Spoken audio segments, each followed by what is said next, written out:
Hi, I'm going to close the door because it seems to be a big construction and traffic day. There we go, that's better.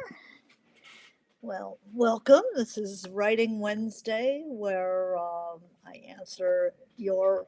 I'm Janet Fitch, and this is Writing Wednesday, where I answer your writing questions, craft questions, psychological questions, philosophical questions, existential questions, whatever it is that you want to talk about, because writing is writing. It's all you. It's all your body, your soul, your attention, your intelligence. Hi, Wendy. Hi, Amy. Good to see you. Um, so it's all grist to the mill. And if you have questions for me today, put them in the chat and I will be happy to answer them. And if you have questions for me in between Writing Wednesdays, send them to me through my website, janetfitchwrites.com, and I can create a Writing Wednesday around your question. Welcome. And I just want to warn you that we have utility guys working in the street in front of the house. So if you're jackhammering, life life goes on. We write in the real world, and there's jackhammering and garbage trucks and people, cats meowing and all kinds of stuff. So life. um, so what I thought I would write about, what I would talk about today, hi Marie. I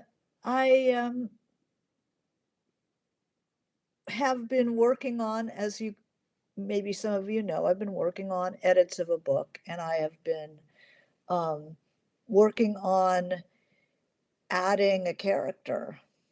And at this late date, I've been working on that book since the pandemic.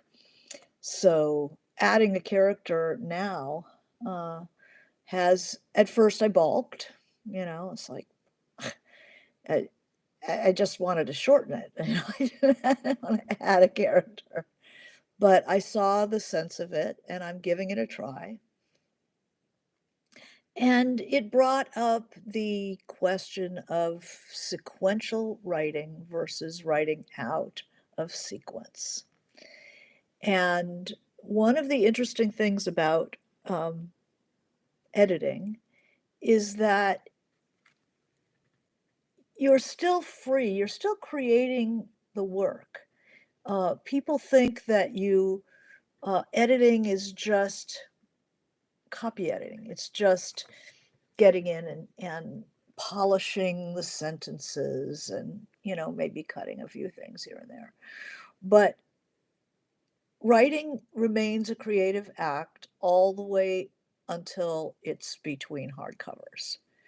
It remains a creative act. And being thrown a curveball, like adding a character, point of view character, at first was kind of dismaying.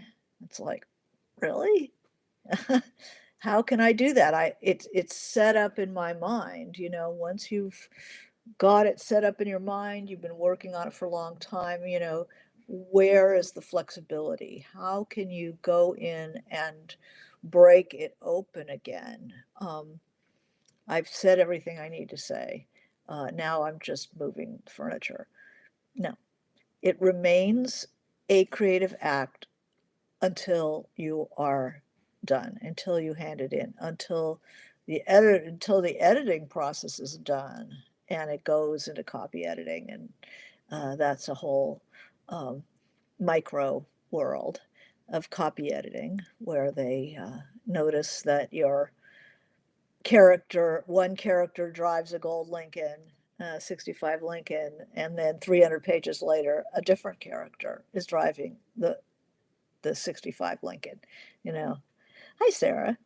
So it's copy editing is That's the end product. But when you're still in flux, when you're still in the editing phase and you get something like, consider adding a character, consider this, consider that, you're back in creative space and you're, it reminds me that um, there are other ways to create than chronological order.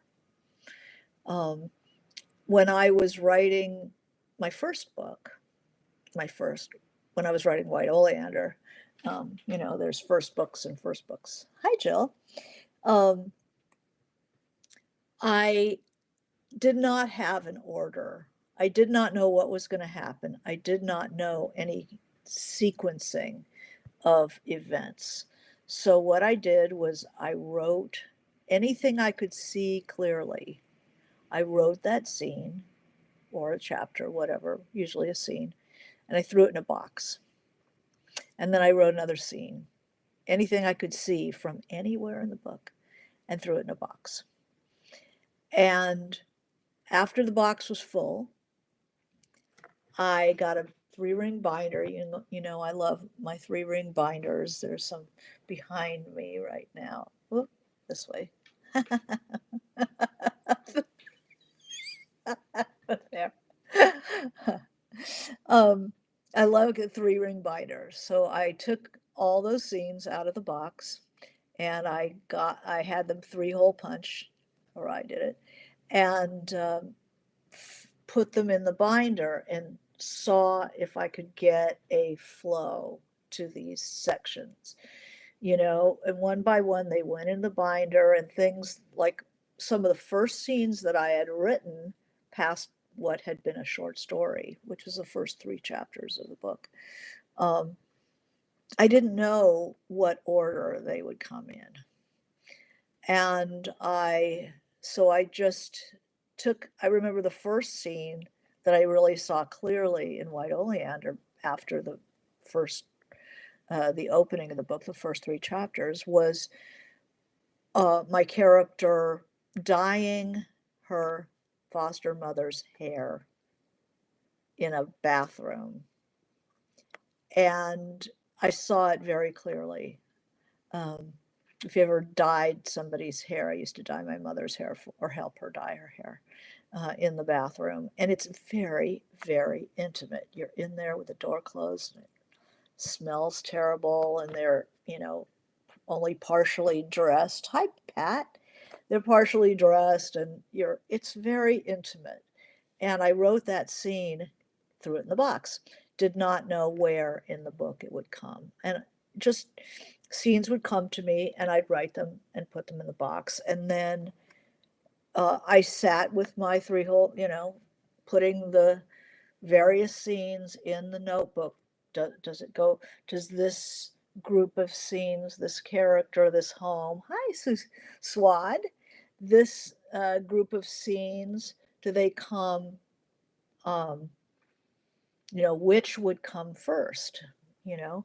And then I could see also, as I started arranging the scenes, I could see what needed to come, that maybe there was a scene that I was going to need rhythmically, emotionally, something here. And I just put a page in there going TK, to come in journalese.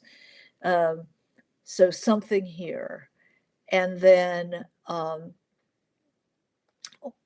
ordering scenes so that it just made more sense, that scene with I found out, of course, who that character was, whose hair she was dyeing, and that would not come close in.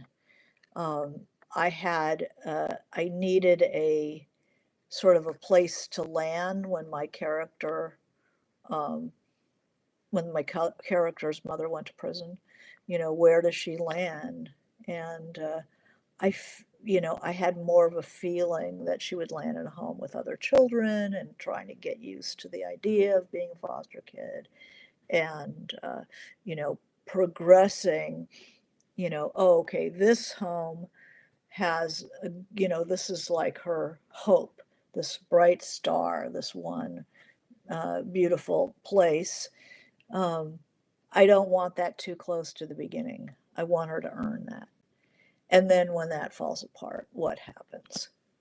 So working non-sequentially. And I'm finding myself doing this again with the character, the scenes with this new character that I'm adding to the book, and not, you know, I don't know where any of this stuff goes. I'm just seeing this new character. I'm seeing her where she is. I have narratives, I have narrative of, who am I? When I was 16, blah, blah, blah. When I was 3, blah, blah, blah. So history, which is not necessarily going to be in the book at all, because I usually start the character with where they're at and then piecing in the backstory if as needed. So I've got to see what will go with the rest of the book. So I'm just writing material now. I'm writing scenes, scenelets, little paragraphs. And when I have enough that I feel there's enough there, I will, I probably am going to be adding maybe 75 pages of this other character. And once I got enough, once I feel like, there's enough, at least nubs of scenes, if not completed scenes, then I'll go have the manuscript in a ring binder, the trimmed manuscript that I've ripped out 4 characters already. Put that in a ring binder, and then as I go along, where what where would this character's scenes be, and space them so there's some kind of rhythm. You're always looking for a rhythm of character voices. If this was a 2-person points of view, and now there's 3 points of view. So we want to have a rhythm so that the reader comes to expect, oh, here's this character again, rather than like, what? Who is that? Why is that? If I know that every roughly 30, 50 pages, there's going to be one of this character coming in again. So I can set up a regular insertion of these scenes so that the reader comes to expect it and is not jarred by the insertion. It's a really effective way to work if you are you feel overwhelmed. You have a tendency to write scenes that just kind of mill around because you feel like you have to connect this scene with this scene with this scene. So it's like, let's find some kind of a transitional scene that nobody cares about, that doesn't, doesn't move anything. It doesn't do anything for a reader, but you as the writer feel that you have to go from A to B to C. And remember that you don't have to go from A to B to C. You can go from A to D to, H to, and then maybe back to B if you want to. It makes it much more interesting for the reader. We're used to cuts. We're used to big cuts. We watch movies. We're really familiar with a cut, and we're not lost. If you feel you're going to lose your reader, they're going to be too confused, you can put little signposts, you know, getting, just mentioning what came before if you want to, just to, keep, but only where you think the reader is going to be really confused. It doesn't hurt for the reader to be slightly confused. Even if you're working in a workshop and your workshop mates ask you questions, don't feel just because a reader has a question that it has to be answered. It's just, that at this point, the reader's going, oh my God, who's Marjorie? you don't have to tell them who's Marjorie. It's good to know that the reader wants to know, and you're going to pay that off at some point. But you can have them in suspense. You can have them questioning. If you answer every question that a reader has, it's not going to be interesting. It's like, I've used this metaphor before, so forgive me, but it's like being on a plane where somebody tells you about their divorce. And at first, you're interested. I'm nosy, I want to hear about your divorce briefly. But when it becomes clear that they're digging in and they're going to tell you the entire story, they're telling you more than you want to know. It's better to tell the reader slightly less than they want to know. And then they lean forward, then they're watching, then they're alert and they're awake, and they're looking, so just because people have questions doesn't mean you have to answer them. You just have to know that there's a question there. And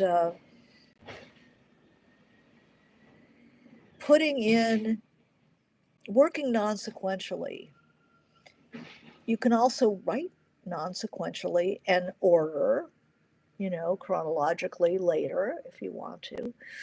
But there's also narratives where you move back and forth in time, where they don't move forward sequentially.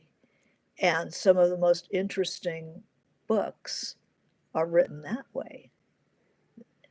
If you think about, say, The Lover by Marguerite Duras, it goes backwards and forwards. It goes to her childhood, the character's childhood in Vietnam, before it was Vietnam, French Indochina, and what was going on there. And then it comes forward to her present life, and then it goes backwards, back and forth. And she distinguishes the timelines by the past timeline is written in present tense. Is that it? And the past timeline is written, the past timeline is written in present tense, and the present timeline is written in past tense. It's very interesting. Let's see if I have The Lover at hand and I can show you.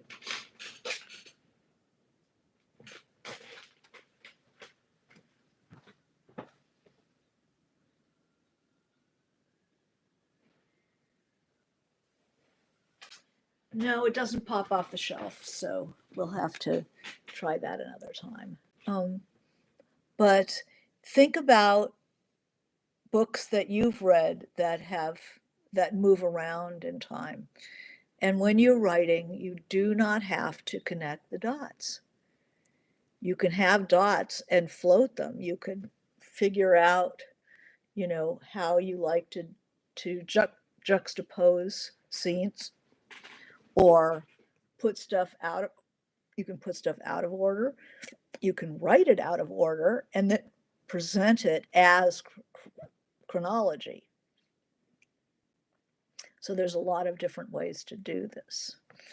Now we've talked about, okay, Sarah says, I'd love for you to explain at some point how you'd approach putting in a reveal at the end and sewing scenes for it throughout, and how you feel about reveals in general. Same as plot twist, unsure.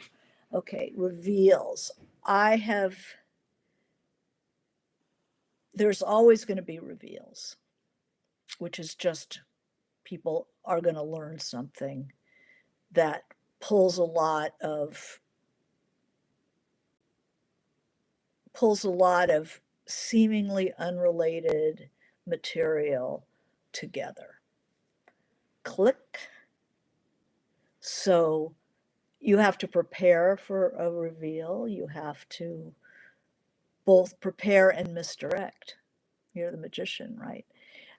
I have a reveal. Each subplot, each strand in this book has at least one, if not more, reveals.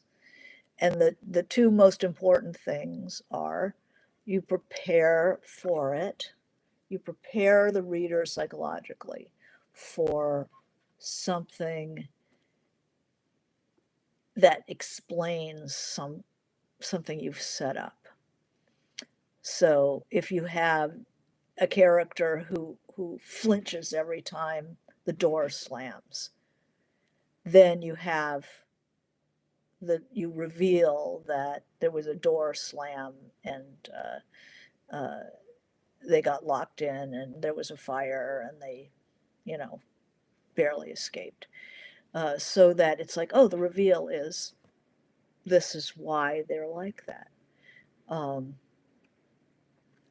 I don't put the reveal at the end because a reveal has to be incorporated into the rest of the book.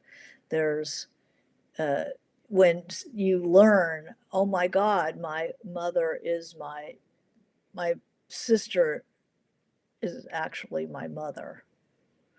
Say, it's revealed to you that your sister, your older sister is actually your mother, and your mother is actually your grandmother. Okay, here's a good reveal. Say it's somebody knows that in the family and was supposed to shut up about it, and blow, like their kid decides to spill the beans at a family dinner or something like that. The world opens up. Oh my God, oh my God. And then what happens as a result? You have to let the character assimilate this information, and we have to see it's almost like a pachinko, if anybody's seen a pachinko machine, and you see the marbles go down through the maze of pins. So a reveal has to land, and sometimes it's a reveal to the reader, but it's something that the characters know, but the reader didn't know. So you prepare for it, and then you see how it settles. So it's very important to follow that up. I think that in a movie, sometimes it's close to the end, just because a movie is 90 minutes. They don't have that much time to absorb. In Chinatown, for instance, my mother, my sister, my mother, my sister, my daughter, my sister, my daughter, my sister. Both. She's both. It's an incestuous family. Get it? It's worse than you can possibly imagine or you have imagined. And then this is Chinatown, and Jake is like, oh, this is deeper water than he ever imagined. And then eventually you have the outcome, and he realized just how bad the antagonist is. Like, he didn't really realize how bad. There's financial problems, and then there's also, a really, really hideous character. So you have to let them land. I wouldn't put it right at the end, but you'd sow seeds for it. But you have to be careful. If you have a reveal that, say so and so is both my mother and my daughter, or both my mother and my sister, you don't want to have the reader guess before the reveal. So maybe you'd want to have more of the sisterly aspect of the mother. That's a setup. It's not a seed exactly. It's setting it up so that the reader is going to be genuinely surprised instead of, oh yeah, I saw that coming. You want them to know that there's something going on in this family. But if they guess it, then where's the surprise? Where's the reveal? It's not a reveal. I think that plot twists can be reveals. they spin the plot in a different direction. So in what way is the reveal that your mother is really your grandmother and your sister? How angry are you? What do you do after that? You know, the plot, a twist would be something is revealed like that, and then you do something that you would never have done before. It's it's similar. It can be similar plot twist. Often it's something the reader didn't guess, didn't see coming. You know, that the murdered woman is still alive. We see her, you know, getting on a bus. It's like that's a plot twist. Changes the trajectory of the plot. So similar, but it's particularly characterological. The reveal is not every plot twist is a reveal, but every reveal is a plot twist. Let's put it that way. And having it at the end is not as interesting as having it more like a major reveal would be a climax, you know, so you'd want it maybe 3/4 of the way through rather than at the end. So Marie says, I feel like every time I wrote out of sequence, I'd have to play catch up with transition scenes. I never thought of writing almost no transition, but now that you mention it, my story would make sense with no transition due to the plot. Yeah, don't feel, you know, if you feel that there needs to be this what do they call the obligatory scene? Um, Usually that's a term from playwriting, from screenwriting, the obligatory scene. You do not need to write the obligatory scene. You know, you can write a surprising scene. You can jump from one thing to the next. Like, for instance, I um, have a scene where a character is given some news and somebody is like asking her to do something, like just saying, you have to do this. And the character's immediate reaction is, no, I don't have to do shit. I don't know you. I don't care about you. And I don't have to do shit. And you can have them go, no, no, no. And the next scene, you have them doing it. That you didn't have to have the big decision-making scene at all. And the reader will accept that because they've seen a lot of movies and they've seen these really good cuts, and you go from one thing right to the other.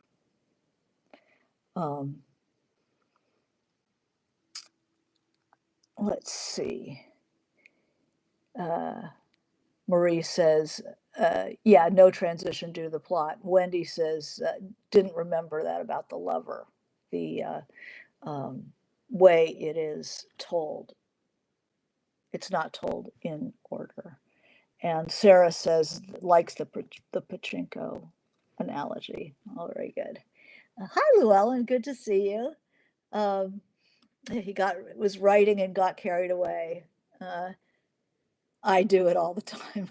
I, I set an alarm on my, I have to set alarms on my phone. Otherwise, I just, if I have an extra 15, 20 minutes, I'll sit down to work a little bit more and then I'll look up and I've missed my appointment. Always happens. So I understand that very well. So we're talking about writing out of sequence. I'm a, especially in a first draft, but also when you're editing stuff and having to create new material on a work that's already, fairly well 90% written, you're always writing first drafts of parts of a novel, even if it's a late stage edit. Um, there's always first stage stuff, and it does not have to be written in order. I can't tell you what a relief it was for me to write um, in non-sequential scenes. Just whatever you can see clearly, write that, rather than what I have to write. I have to fill this in. I have to fill that in. You know, if you have to do it eventually, then you will, but trust yourself, But in creating new work, in creating new material, new scenes or whatever, don't worry how they're connected. Um, if you're writing a first draft of a book, you don't worry about how you get there or how you get out of there. You know, you might find you don't need to write that at all. But it's also it's related to the entrances and exits problems that I talk about in some of these other videos. The people always start a scene with getting, not always, but um, you know, uh, emerging writers often write, they spend a tremendous amount of time getting into a scene and a tremendous amount of time getting out of the scene. So much so that there's no time left for the scene itself. And, it's part of writing is learning to start the scene where something is happening or about to happen. Um, where the change is going to come, where the conflict comes in. And then once you've done your work, once the conflict has happened, we see the outcome, you're done. You don't have to pick up your books and go out and drive away. You don't have to enter and have all that, hello, how are you kind of stuff either. A little bit of narrative goes a long way and gets you right into the scene. Now, what's interesting about what I'm working on now, maybe we should just be called entering writers. We're all entering writers. What I'm working on now also is having gone from a two-person kind of a duet to a three-person braided story. Now I get to use the braid, which is a really writer friendly form. You could move from story to story or voice to voice. As you run out of what you wanted to say in this voice, you skip over into that voice. And in ordering the scenes, you don't have to connect your chronology. You're not even tempted to connect your chronologies because you're going to leave that character altogether. So you don't have to worry about it. Do they go to church or not go to church? If you don't need them to go to church, skip it and let the reader figure out whatever they do on Sunday. um, what else? I'm trying to can you guys think of books that you have enjoyed that break chronology? Many times they just put a date on it, and it's 1853 and it's 1950 and it's 1893 and it's 1967. And you start to see how the stories interrelate.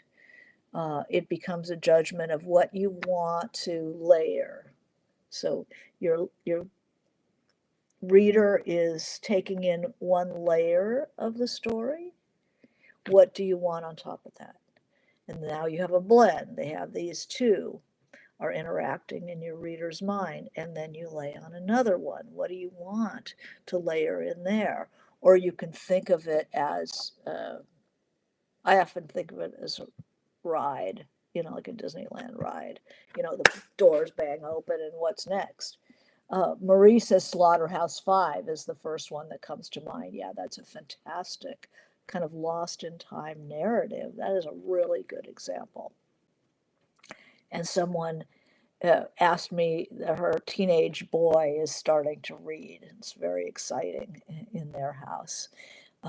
People are trying not to let him know that this is like a really exciting thing. Uh, and she was asking, what should people, what should I, make available to him, um, without overwhelming him or giving him Moby Dick or something that he's never going to read and be turned off by. And many people said Slaughterhouse Five would be a great next book for him. Yeah. Um, Books about, trying to think of books that play with time that way.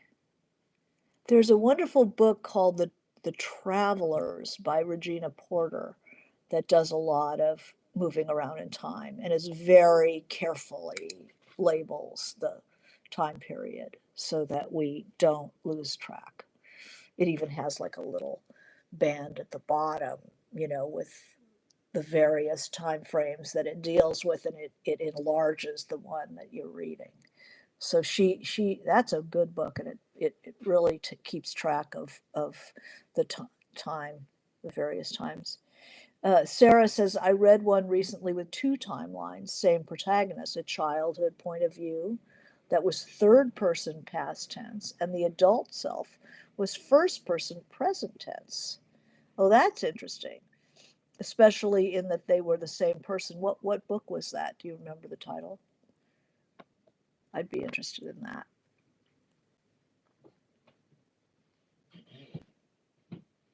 Some come in and out of imaginary spaces and into actual spaces, like Lincoln in the Bardo, the George Saunders book. That was interesting. What else has interesting timelines? Usually historical doesn't mess them up too much, except for Slaughterhouse Five, obviously, a great counterexample. But a lot of literary fiction that's going to be the character going down into their own memories will move time around in an interesting way. They tend to be centered on an event and then go down into the character and move around. So these are books that are, there's a centrality to them. They don't progress like this. They spiral around. Orphan Number 8 by Kim Van Alchemade. That's interesting. This is how you lose the time war, Marie said. That sounded really interesting. I'm going to write these down because this definitely is a subject that interests me. Orphan Number 8, time. And this is how you lose the time war.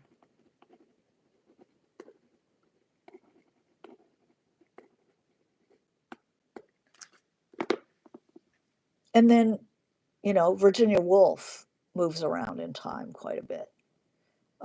The Hours by Michael Connelly, because it has three separate timelines. So Wendy says, do you think the braided story can work in a novella?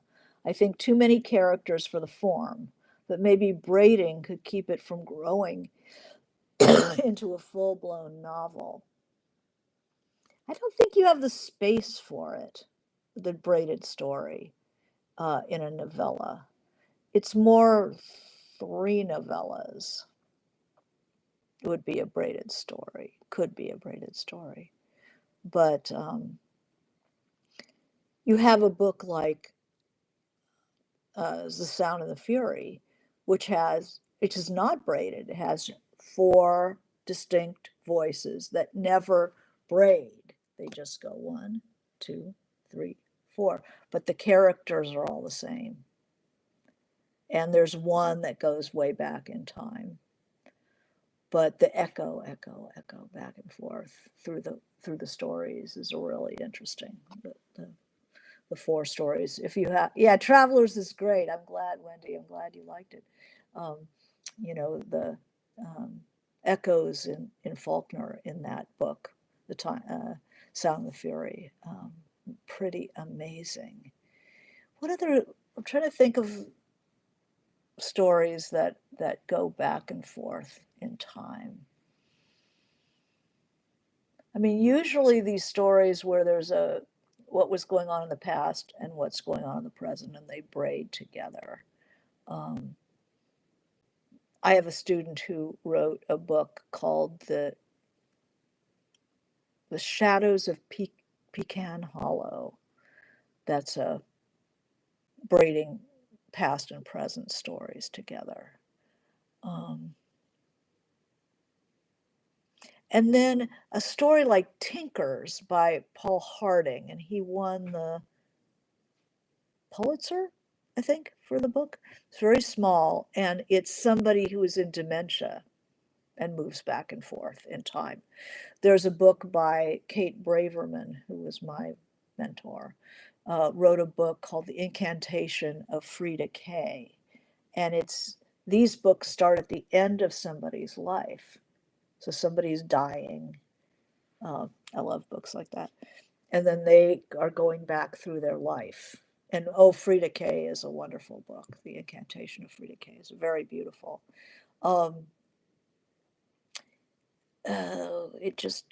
Ada by Carol Mazo is more of an experimental novel, but it's somebody who is, that's an interesting book. Let me grab it.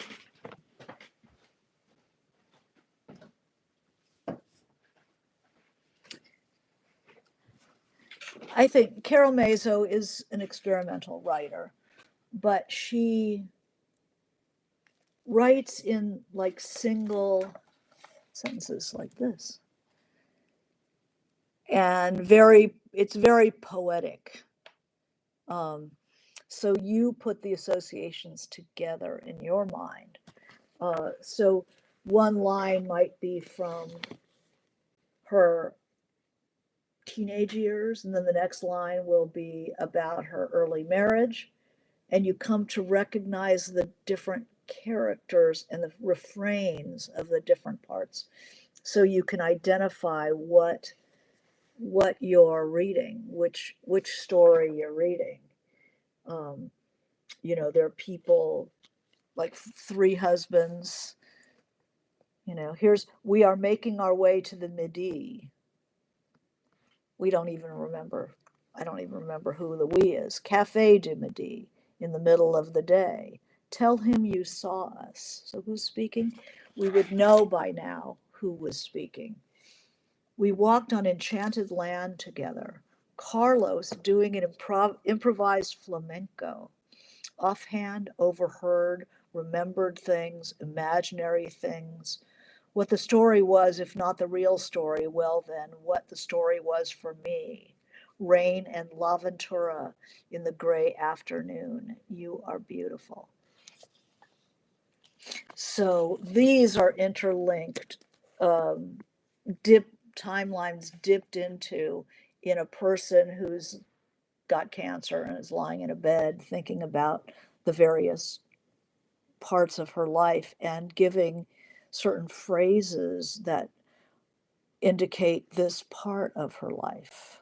The Café du Midi will probably come up again and again. And then we know it's these people this time in her life. It's a really interesting book. Who else does that? Moves around like that.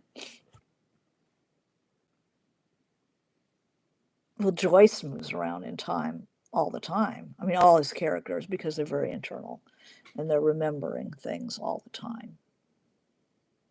Whereas the present action is one day, right? Ulysses is a single day. But within each character is a world.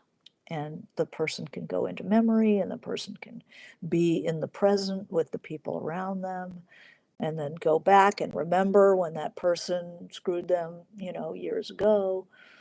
And then we're back in the present, and then we can be back in their childhood. And people are very rich and layered. But that kind of broken timeline doesn't work well in a thriller. You got to go. The more plot oriented the story is, um, probably the less you can break the sequence. But you can break the sequences if you do it if you do it in a regular rhythm, so the reader is prepared that you're going to be bouncing around in time. And it's like, okay, I'm ready for that. Whereas if it happens infrequently or irregularly, it jars the reader, and it's like, what's going on? I forgot. Who's Carlos? Yeah. So what else? Yeah. So we talked about transition scenes, and see if you can avoid them. See if you can just trust the reader that they can jump from one thing to another and figure out that stuff happened. But on the other hand, I remember having a chat with someone who had read um, Underground Railway, the Underground Railroad, the Colson Whitehead book. And there's also something about not completing a scene, getting up to the point of conflict, getting up to the point of really having to roll up your sleeves and get into the scene and do the dirty work. And he'll jump over that. And at some point, that is authorial cowardice. So you have to decide, do you want to, you get a phone call saying you have to do this, and your character says, no, no, no, no. And then the next chapter, they're doing it. And then you have to say, am I jumping over that because I think it's more interesting to get to that next scene? And the reader will will get it that you say, no, no, no, and then you do it anyway. Or am I chickening out of writing that scene where the character has to decide? You don't want too many of those milling around, having to make a decision scenes are kind of boring. So use them only if you need them. Oh, Amy says Evening by Susan Minot. I love that book. And that's another person dying, right? Thinking about their life. So those books tend to a more drifty time sense. And I just love them. I love those books because it shows the totality of somebody's experience. Really good. So, any other books or any other questions on the subject of non-sequential writing? It to me, The Parable of the Talents by Octavia Butler, Marie says, which to my shame, I have not read yet. Yeah, the movement around in time is so interesting. And it means when you're writing it, you don't have to go, oh, and then what happens? And then what happens? Oh, the obligatory scene. Oh, and then I have to get her from A to B. And how does that happen? Don't worry about it. Just write the scene and worry about it later to see whether that jump needs to be explained or whether maybe it doesn't. So anyway, I want to thank you for joining me for Writing Wednesday. And please send me questions in between times. I'm happy to make a Writing Wednesday around your question at janetfitchwrites.com. And I wish you good reading, good writing, and write non-sequentially. Just write what you see, what you can picture really clearly, write it, and worry about how it fits in later. All righty. Thank you. Okay, bye.